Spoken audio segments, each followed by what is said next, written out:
Hello and welcome. Ahmedabad Pratap Singh. You're joining us on News X. Our big focus this hour, the investigation into the Air India AI171 crash, of course, in Ahmedabad is continuing. It has given way to some absurd speculations from various foreign media outlets like the Wall Street Journal and Reuters, who've taken to blaming the pilot at such an early stage of the investigation. We have with us now a very special guest, Mark Dombroff. Mr. Dombroff is an aviation attorney. He co-chairs the aviation practice at Fox Rothschild LLC in the United States of America. Appreciate you being with us today, sir, on News X. What do you make of the 15-page preliminary report in the Air India crash? Does that indicate anything to you conclusively? I think a preliminary report is typically issued within 30 days following the accident. And I think it tells us a great deal in terms of the facts and circumstances of the accident. But preliminary reports are not meant for the purpose of determining probable cause of an accident. So I think we do know a great deal about what happened. And I do also observe that it's not meant to address probable cause. And in many respects, that opens the door to speculation. Yes. Mark, now Wall Street Journal is blaming the pilot for this Air India crash, citing his tone in the black box conversation that they have heard. India's aviation minister accuses them of vested interests. How do you view this entire exchange? Well, I think you're right. I think there's two elements to this. One, the speculation is focusing on the pilots. That having been said, the information in the preliminary report also addresses the pilots, and in particular the statements on the cockpit voice recorder. So while I don't agree with it, in terms of speculation being appropriate, it's not appropriate. One can certainly understand why, in light of the indications in the preliminary report, there is that speculation. I don't think the speculation is good. I don't think it's productive. I think it creates some hysteria. And I think what it does is it mandates that more facts have to be released in order to put an end to the speculation, wherever that end may be. Yes. Now, if the US FAA and the UK CAA have flagged faulty switches to Boeing, do you believe a review should have been called? Again, your question, I think it's a good question, but I think at this stage it calls for a certain amount of speculation. The focus has certainly been on the fuel cutoff switches. The FAA actions, the advisory that they put out, were focused on the 737 aircraft.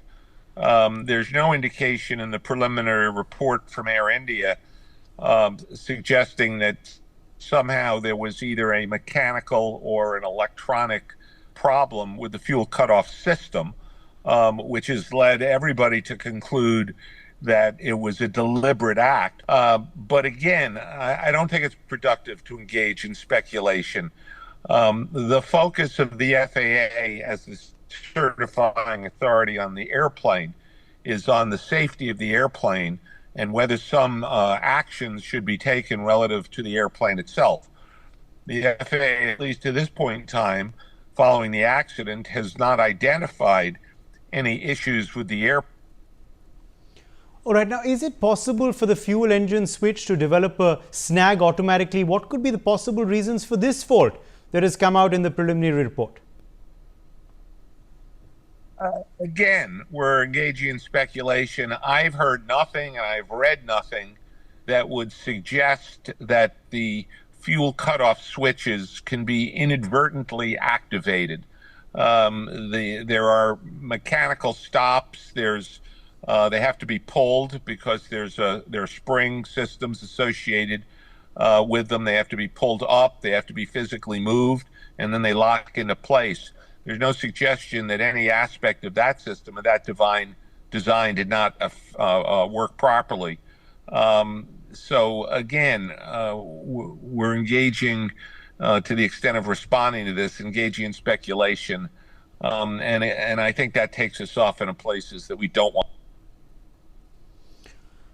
Yes. Now, do you think it's injustice to blame the pilot who cannot defend themselves without a thorough investigation? That's something that is being criticized a lot, Mark. Yeah, I think at this stage, yes. I think it's unfair. It doesn't mean at the end of the day, when the investigation is complete and all the information is known and released and analyzed, that it won't turn out to be pilot error. No, it could very well turn out to be pilot error. But at least at this stage, is it unfair? The answer is yes, it is unfair. Okay. Now, should the black box recording then be made public? I think ultimately the results, the readouts, the information on the black box, the flight data recorder, and the cockpit voice recorder will be made public. And I think at that point, it's going to, it won't end the speculation necessarily, but it may well shift the speculation. So the answer is they will be made public.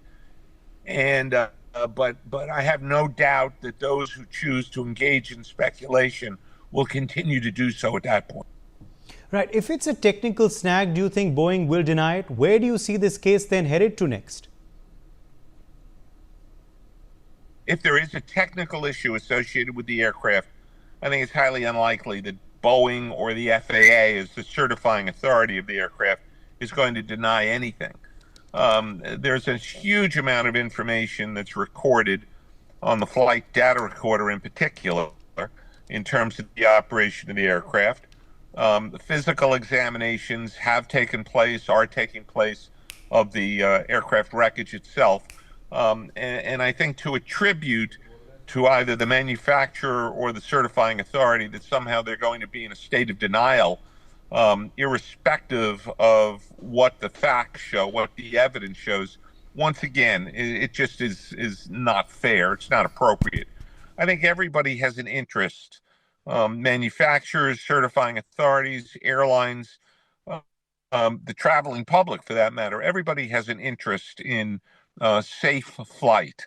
And it doesn't mean there isn't going to be speculation, but more often than not, the speculation is engaged in by the general public who really doesn't know anything with respect to the aviation system. I think it's incredibly irresponsible for people who are knowledgeable about the aviation system, the accident investigation system, and so forth. I think that's highly irresponsible for those people, organizations, to engage in speculation. Yes. Now, the Indian Pilots Federation has threatened to sue publications speculating and prematurely blaming the pilot. Do you believe that should be done? Well, I think it's not unusual for airline or pilot unions, whether it's the Indian Pilot Union, whether the International Airline Pilots Association, the Airline Pilots Association, any of the unions, to basically speak out on behalf of their members. After all, the pilots were or are members of the union. And I think what the unions are doing is pointing out what we're talking about, namely speculation is not healthy. Speculation, sometimes it engenders confusion, it engenders concern. And so I think it's appropriate for them to speak out, just as we're speaking out. They're just doing it from a different perspective, namely the perspective of the pilots union. And I don't see anything particularly wrong with that. Yes. Now, some experts have raised the argument of having video recorders in the cockpit. Should that be done? Well, I think many years ago, American Airlines used to have video recorders or video cameras in the cockpit. I don't believe they were recorders. And they would actually show the takeoff and the landing in the cabin, so passengers could watch the takeoff and the landing. And it was to me, certainly as an aviation person, it was very interesting. I think I understand why, when you have questions about what happened in the context of an accident, what the argument is for having video recorders in the flight deck that record what goes on in the flight deck. I think there have been situations where those recorders, typically it's not in the airline industry in any way, where you do have those recorders in the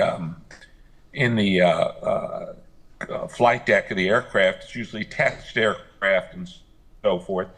The issues of privacy and so forth come up, and I think that this is an issue which, unless we get a clear definition of what occurred with Air India, this is an issue which is going to get a full airing in terms of Yes. When do you then expect this case to be concluded? What's needed for a swift conclusion, Mark? Typically, accident investigations of this type will take up to a year plus or minus. And I think if this accident investigation tracks what has happened historically in the industry, my guess is it will be as much as a year. That is in terms of the accident investigation, and perhaps a year to a year and a half before there's a... Yes. At least one person is also... Okay, we'll leave it at that, Mark. I believe you have to leave us, so I'm going to thank you there for joining us with your perspective on that story. All right.